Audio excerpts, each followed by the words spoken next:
ધોરણ 9 ગણિત વર્ષ 18-19 પ્રકરણ 1 સંખ્યા પદ્ધતિ ટોપિક 1.3 થેલો લઈને નીકળ્યા હતા.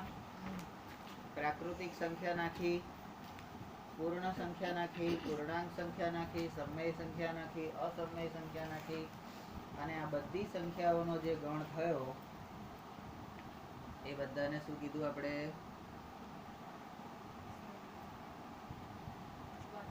વાસ્તવિક સંખ્યા ગણ એટલે વાસ્તવિક સંખ્યાઓ કીધી. હવે આ વાસ્તવિક સંખ્યાઓ જે છે એની દશાંશ અભિવ્યક્તિ આપણે નાના ધોરણમાં ભણતા હતા ત્યારે આપણને એવું કહેતા હતા દશાંશ ચિહ્ન એટલે શું? તો કે મોટી એટલે આગળની કોઈ ધન સંખ્યા પછી ટપકું મૂકીને પાછળ કોઈ સંખ્યા મૂકીએ તો એને દશાંશ અભિવ્યક્તિ આવું કહેતા હતા. કયા ધોરણમાં કહેતા હતા?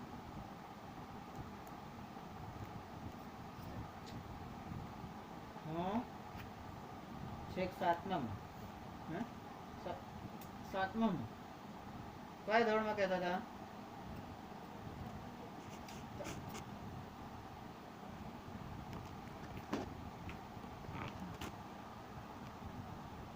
કયા ધોરણમાં કહેતા હતા?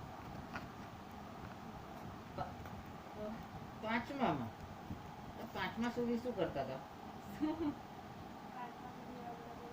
આ વસ્તુ આપણે કયા ધોરણમાં કરતા હતા? ત્રીજા ધોરણ. કયા ધોરણમાં? ત્રીજા. ભણ્યા હોય તો ને. તો દશાંશ અભિવ્યક્તિ એટલે આપણને બધાને જનરલી તો ખબર છે, પણ અહીંયા ગણિતમાં વાસ્તવિક સંખ્યાઓનો જે ગણ છે એની દશાંશ અભિવ્યક્તિ એટલે શું?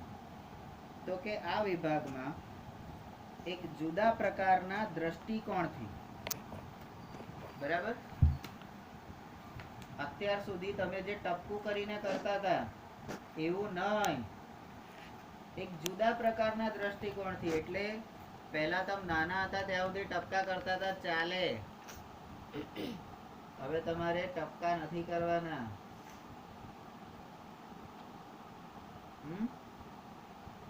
તમારે હવે નિશાનીઓ કરવાની છે. દ્રષ્ટિકોણથી તમારે સમય અને અસમય આ સંખ્યાઓનો અભ્યાસ કરવાનો છે. નંબર 2, તેના માટે આપણે વાસ્તવિક સંખ્યાઓની દશાંશ અભિવ્યક્તિનો વિચાર કરીશું અને નક્કી કરીશું કે આપણે સમય અને અસમય સંખ્યાઓને અલગ પાડવા માટે, હવે તમે અહીંયા જોજો, અલગ પાડવાના છે, એના માટે અભિવ્યક્તિનો ઉપયોગ કરી શકીએ છે કે નહીં? 2014-15 જે રીતથી હું બધાને અલગ કરતો હતો, શું 17, 18, 18, 19 હું એ રીતે કરી શકીશ? મારે કંઈક નવો દ્રષ્ટિકોણ અપનાવવો પડશે.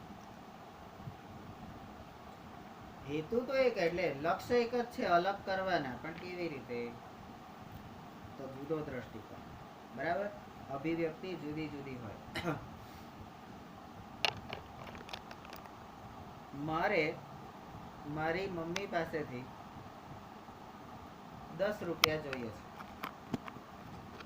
મમ્મી ભયંકર ગુસ્સામાં છે, બરાબર. તો તમારામાંથી દરેક લોકો તમારી મમ્મી પાસે એ વખતે 10 રૂપિયા કેવી રીતે કઢાવશે? અલગ અલગ રીતે કઢાવશે. શું કરશે?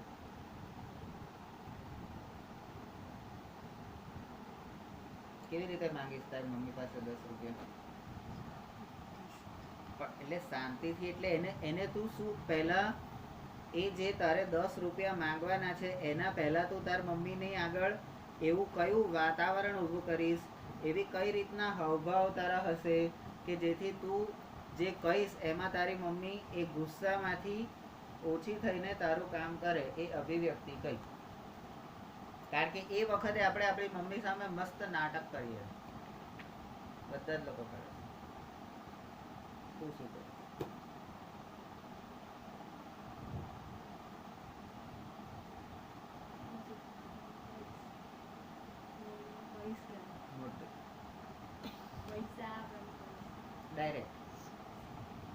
ડાયરેક્ટ એવું કહી દઈશ મમ્મી બીજી કોઈ બરાબર. વાત કરીશ તારે, આપણે શાંત રહો, પછી હા, પૂછીશ. હું એ જ કહું છું કે આ સમય એવો છે કે આ સમયે જો હું એને સીધા એમ કહીશ કે લી મમ્મી 10 રૂપિયા હાલ, તો કદાચ 10 થપ્પડ પડે, હા, અથવા 10 આંગળા પડે, 10 રૂપિયા નહીં મળે. તો એના માટે હું શું કરીશ? તો જે કીધું એ પહેલા હું કંઈક બીજી વાત કરીશ. તો શું બીજી વાત કરીશ?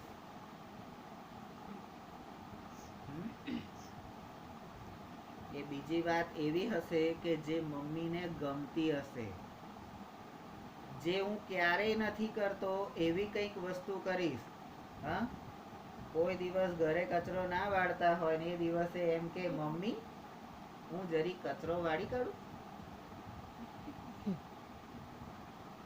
એટલે મમ્મી કઈ ગાડી ના હોય, એને ખબર તો પડી જ જાય, પણ પાર્ટી ગુસ્સામાં હોય એટલે જરી એને ખબર તો પડી જાય કે આને કંઈક જોઈતું હશે એટલે જ આ કચરો વાળવાની વાત કરે છે. બરાબર? તો એવી રીતની વાત કરશે કે મમ્મી હું કચરો વાળી નાખું, પછી કે છે હારું વાળ. આજે જમવામાં શું બનાવવાનું છે? લાવ તને રોટલી કરવા લાગુ, લોટ બાંધી નાખું. 100% દાળમાં કંઈક કાળું છે, પણ છોકરું હેલ્પફુલ થાય છે, અથવા તો એ મને સમજાવવાનો પટાવવાનો પ્રયત્ન કરે છે, એવું મમ્મીને ખબર પડી જાય છે. ધીમે ધીમે એનો થોડીક વારમાં પારો ઉતરી જાય છે. પછી તમે એને કંઈક કહો એ પહેલા એમ કહેશે બોલ શું જોઈએ છે, કહે છે. અને પછી તમે સીધી માંગી શકો કે ના માંગી શકો? ને તો એ વખતે માંગી હોય તો શું મળે? તમે કદાચ કોઈક વખત કોઈ વસ્તુ માંગી હોય, તમને મસ્ત ચમકારો મળ્યો હોય, એવા કોઈ પ્રસંગ યાદ છે?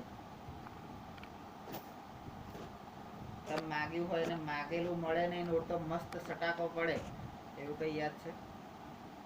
યાદ કરજો, હશે જ. તો અહીંયા સમય અને અસમય સંખ્યાઓને અલગ પાડવા માટે બીજી અભિવ્યક્તિનો ઉપયોગ કરી શકીએ કે નહીં એ આપણે જોવાનું છે. નંબર 3, આપણે દશાંશ અભિવ્યક્તિનો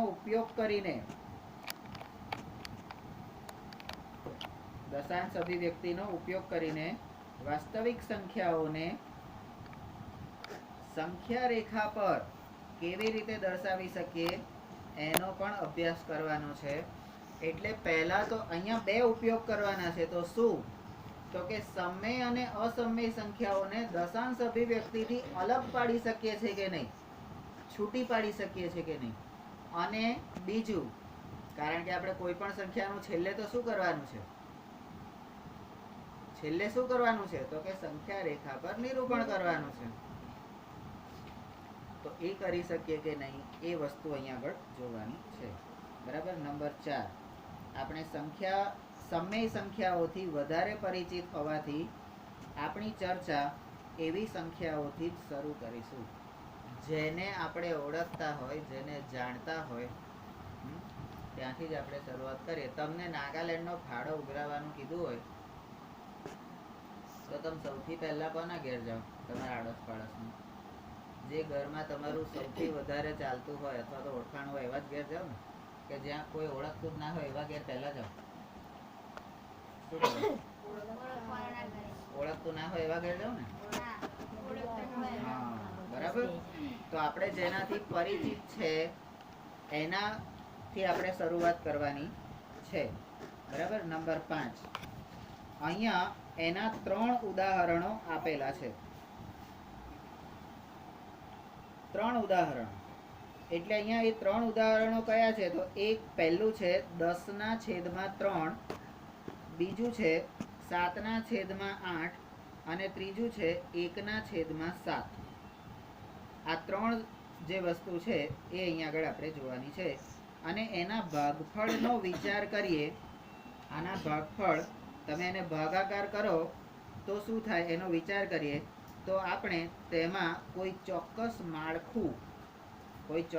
માળખું મેળવી શકીએ. અહીંયા માળખું એટલે ઘણી વખત કેટલી સંખ્યાઓનો ભાગાકાર કરતી વખતે આપણને એક ચોક્કસ પ્રકારની પેટર્ન, ચોક્કસ પ્રકારની ડિઝાઇન અથવા તો ચોક્કસ પ્રકારની સંખ્યાઓ એ મળતી હોય છે. કાલે આપણે ભાગાકાર કરતા હતા કોઈ જગ્યાએ, મને એવું કદાચ યાદ છે અહીંયા કંઈક આટલામાં ક્યાં આગળ હતા, હા કાલે અહીંયા આટલામાં ક્યાંક ભાગાકાર કરતા હતા, તો ત્યારે આપણને પેલું 1.66 પછી 1.63 આવી બધી, પછી જે પાછળ તગડો આવે તો એ પછી એને અમુક સંખ્યા પછી એનો ગમે તેટલી વખત તમે ભાગાકાર કરો એ પાછળ તગડો જ આવશે. અમુક વખતે આપણને એવી પેટન્ટ મળે કે તમને બે ના જોડકા મળે. તમને 63 મળ્યા એટલે ફરી પાછો 63 એટલે 6 અને 3, 6 અને 3 મળ્યા, ફરી પાછો તમે ભાગો એટલે 6 મળશે, ફરી ભાગો એટલે 3 મળશે, તો 6 3 6 3 6 3 એવી પેટર્ન મળશે. કેટલીક વખત તમને એક સાથે ઝુમખું મળે 1 2 3 4 5, પછી ફરીથી 1 2 3 4 5, ફરીથી 1 2 3 4 5, 1 2 3 4 5, એનો ભાગાકારનો અંત આવે નહીં. તો અહીંયા આવું એક માળખું, એ ચોક્કસ માળખું એ આપણી દશાંશ અભિવ્યક્તિ છે, વાસ્તવિક સંખ્યાઓની દશાંશ અભિવ્યક્તિની નવી રીત. પેલી ટપકાવાળી રીત નથી કરવાની, કંઈક નવું કરવાનું, બરાબર. આ વખતે શિક્ષક દિન નિમિત્તે મેં એવું કીધું હતું, આમ તો હું દર વખતે કહું છું, પણ આ વખતે મેં જોયું કે હા લોકો આવું કરે છે.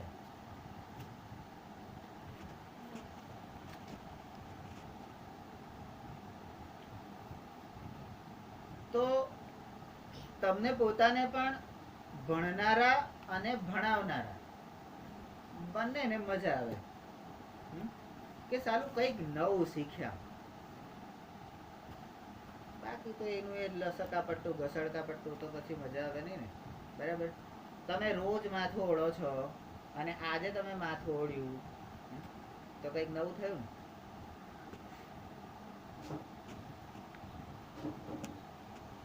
તમને ગમ્યું ના ગમ્યું, ઉપયોગમાં આવ્યું ના આવ્યું એ પછીની વાત છે, પણ કંઈક નવું થયું, નવું કંઈ જાણવા મળ્યું કે આવો પણ કોઈ દિવસ ઉજવી શકાય. આમાં તમારા રૂપિયાનો ખર્ચો છે, આમાં રૂપિયાનો ખર્ચો છે, બરાબર. ખાલી થોડી મસ્તી કરવાથી આપણને બધાને કેટલો આનંદ મળ્યો. ઘણા લોકોને દુઃખે થયું છે, પણ બાકીના બધાને તો આનંદ થયો ને, બરાબર. અને સવારે તમારા બધાના મોઢા પર જે આમ હાસ્ય, આમ જે ફુવારા ઉડતા હતા હાસ્યના, બરાબર, એ જો કોઈ જોયા હોય, તમે પોતે તમારો અરીસામાં જોયો, વિડીયો આપણે ઉતાર્યા જ છે, જોજો, બરાબર. તમને એમ થશે કે અમે પણ આવી રીતે ખુશ થઈ શકીએ છીએ, રાક્ષસની સાથે રહીને પણ અમે પણ ખુશ રહી શકીએ છીએ, આનંદિત રહી શકીએ છીએ, એવું કહી શકાય ને, બરાબર. નહીં તો રાક્ષસ જોડે રહેવાથી કોઈ ખુશ હોય ના હોય ને. તો આ તમે ખખડાટ હસતા હતા ને, કેમ? હવે આવતીકાલે આપણે આ લોકોની ચોટી વાળીએ, નહીં વાળવી હજી કે નહીં વાળવી, આ લોકોની ચોટલી વાળવામાં કે અમારી આખો દાડો જતો રહ્યો નહીં. આપણે છે ને આ લોકોની આટલી જ અહીંથી જ આમ વાળી દેવાની, પેલું રાજાની મુગટની કલગી હોય ને એમ, બરાબર. આટલો છેડો અહીંથી છૂટો કરી નાખવાનો, આમ વાળીને ઉપર લટકાઈ દેવાનું. બહુ એવું હોય તો ખીલી મારી દેવાની, લાકડું બાકડું ફિટ કરી દેવાનું એમ. આપણે છોડ આમ પેલો આમ નમી પડતો હોય શું કરીએ? તો પછી યાર ખેતર વાળો માણસ થઈને બીવે છે શું? આ તો ખીલી માર દે, ઉપર દોરી વધે માર દે. તો હવે આપણે ઉદાહરણ 5 જે છે આપણું, ઉદાહરણ 5 એની અંદર a એટલે 10/3, b 7/8 અને c 1/7. આની દશાંશ અભિવ્યક્તિઓ શું થયું?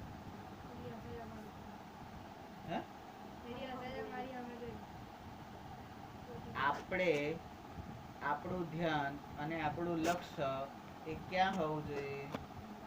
બરાબર, મેં સવારે જ કીધું કે તમે કોકની આંખમાં જુઓ તો તમને ફસાવ, પણ તમે સામેવાળાની આંખમાં જુઓ જ નહીં તો થોડી ફસાવાના છે.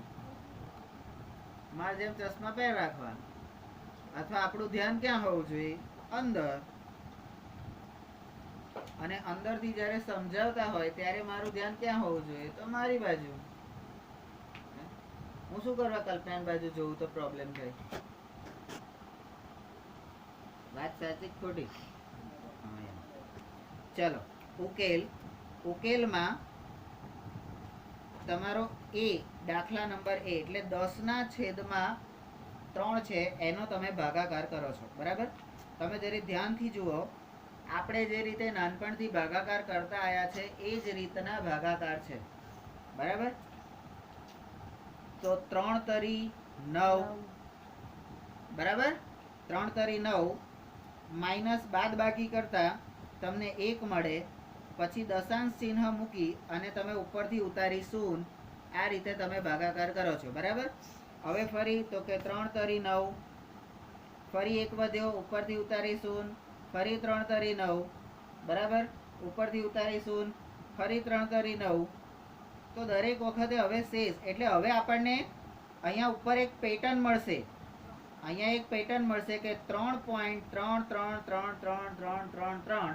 આ 3 એ અનંત સુધી તમે ગમે તેટલી વાર આને ભાગાકાર આમ લંબાવતા લંબાવતા આખા પાના ભર નાખો તો પણ હવે આમાં 3.333 જ આવશે. એમાં કોઈ ફેર પડશે નહીં.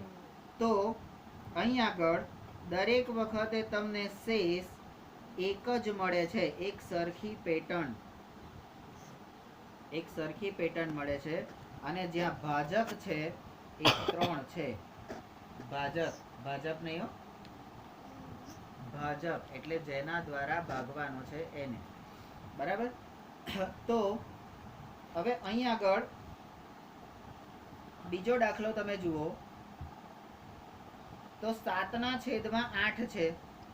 તો 7/8 તો 8 એકા 8 કરો તોય મેર પડે નહીં. એટલે તમારે શું કરવું પડે? 0. તો 0 અહીંયા મૂકો એટલે અહીંયા 0 મૂકવા પડે. 0. બરાબર? તો અહીંયા 0 પોઈન્ટ એટલે અહીંયા હવે 70 થઈ ગયા. તો 88 64. તો 70 માંથી 64 બાદ જાય તો 6 રહે. ઉપરથી ઉતારી શૂન્ય એટલે 60 થયા. તો 8 સીતા 56. બરાબર? 56 માં એટલે 60 માંથી 56 જાય તો 4 રહે. ઉપરથી ઉતારી શૂન્ય એટલે 40 થયા. 8 પંચા 40. આ અભિવ્યક્તિમાં તમારો શેષ જે છે એ પહેલી વખત તમને 6 મળે છે, બીજી વખત 4 મળે છે અને ત્રીજી વખતે તમારો શેષ 0 થઈ જાય છે અને એનો ભાજક છે 8. અહીંયા ફિક્સ 0 શેષ થઈ જાય છે. બરાબર છે? હવે ત્રીજી અભિવ્યક્તિ જુઓ તો 0.142857. 0.142857. બરાબર? અહીંયા તમે ભાગફળની પેટર્ન જોશો તો હવે પછી આના પછી જે પણ આવશે એ 142857 એ રીતની જ પેટર્ન આવશે. તમે જુઓ તો 1/7 એટલે 1 ને 7 વડે ભગાય નહીં એટલે 0 પોઈન્ટ એટલે અહીંયા 0 એટલે 7. તો 7 એકા 7, 3 વધ્યા, ઉપરથી ઉતારી શૂન્ય, 30 થયા. 7 ચોક 28, 2 વધ્યા, ઉપરથી ઉતારી શૂન્ય એટલે 20 થયા. 7 દૂ 14 એટલે 6 વધ્યા. બરાબર? ઉપરથી ઉતારી શૂન્ય એટલે 60 થયા. તો 7 હેઠા 56. બરાબર? 56 એટલે 60 માંથી 56 જાય તો તમારા 4 વધ્યા, ઉપરથી ઉતારી શૂન્ય એટલે 40 થયા. બરાબર? તો 7 પંચા 35, 5 વધ્યા,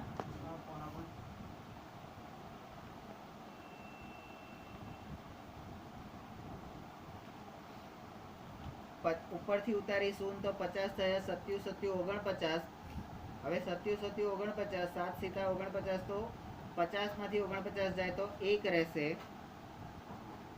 આ 1 તમે જુઓ તો તમે 1 ને જ ભાગવાનો હતો, 1 ને ભાગવાનો હતો અને ફરી પાછો તમે એક લાઈન ઊભા રહ્યા. બરાબર? એટલે ફરીથી તમે આગળ ભાગાકાર કરો તો ફરીથી 14, 28, 57 તમારે આવશે. ફરી આગળ ભાગાકાર કરો તો ફરીથી 14, 28, 57 આવશે. બરાબર, એ રીતની તમને પેટર્ન મળશે. તો અહીંયા પહેલી વખત તમને 3 શેષ મળ્યો, પછી 2 શેષ મળ્યો, પછી 6 મળ્યો, પછી 4, પછી 5, પછી 1, પછી ફરીથી પાછા. તમે અહીંયા શેષની પેટર્ન પણ જુઓ, શેષની પેટર્ન પણ તમે જોઈ શકો છો. બરાબર, 3, 2, 6, 4, 5, 1, એની પછી રિપીટ થાય છે 3, 2, 6, 4, 5, 1. બરાબર, તો શેષ પણ અહીંયા શું થાય છે? રિપીટ થાય છે. એવી રીતે ભાગફળ પણ આગળ વધતા રિપીટ થશે અને એનો ભાજક છે 7. આ ત્રણેય દાખલામાં તમે શું અવલોકન કર્યું? અવલોકન તમે શું કર્યું? તો તમારે ઓછામાં ઓછી 3 વિગતોનું અવલોકન કરવું જોઈએ. ઓછામાં ઓછી 3 વિગતોનું અવલોકન તમારે કરવું જોઈએ. બરાબર. નંબર 1, અમુક પગલા પછી શેષ 0 બને. શેષ 0 બને એટલે શેમાં બને છે? તો કે બી. શેષ 0 આમાં જ બને છે ને. અથવા તો તેમનું પુનરાવર્તન થવાનું શરૂ થાય. અમુક પગલા પછી પુનરાવર્તન, તો પુનરાવર્તન થવાનું શરૂ થાય એટલે દાખલા નંબર સી. બરાબર, તો આવું એક થાય છે. નંબર 2, હવે શેષ તરીકે પુનરાવર્તિત અંકોના જૂથમાં અંકોની જે સંખ્યા છે, એટલે પુનરાવર્તિત અંકોના જૂથમાં અંકોની સંખ્યા એ તમારી ભાજક કરતા નાની હોય છે. બરાબર, અહીંયા તમે આ શેષનું જે જૂથ છે અંકોનું, પુનરાવર્તિત શેષ, બરાબર, તો આ બધી સંખ્યા એ તમારું ભાજક જે 7 છે, આ 7 કરતા બધી સંખ્યા નાની છે. બરાબર, તો નાની હોય તો, જો નાની હોય તો શું થાય? તો કે 1/3 એક અંકનું પુનરાવર્તન થાય અને ભાજક 3 છે. એવી રીતે 1/7 ભાગફળમાં 32, 64, 51 એવા 6 અંકોના જૂથનું પુનરાવર્તન થાય છે અને 7 એ ભાજક છે. 32, 64, 51.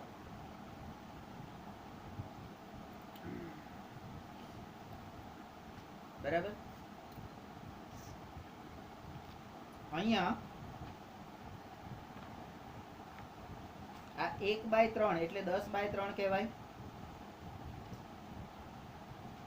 ના કહેવાય. 1/3 અંકોનું પુનરાવર્તન થાય છે. બરાબર,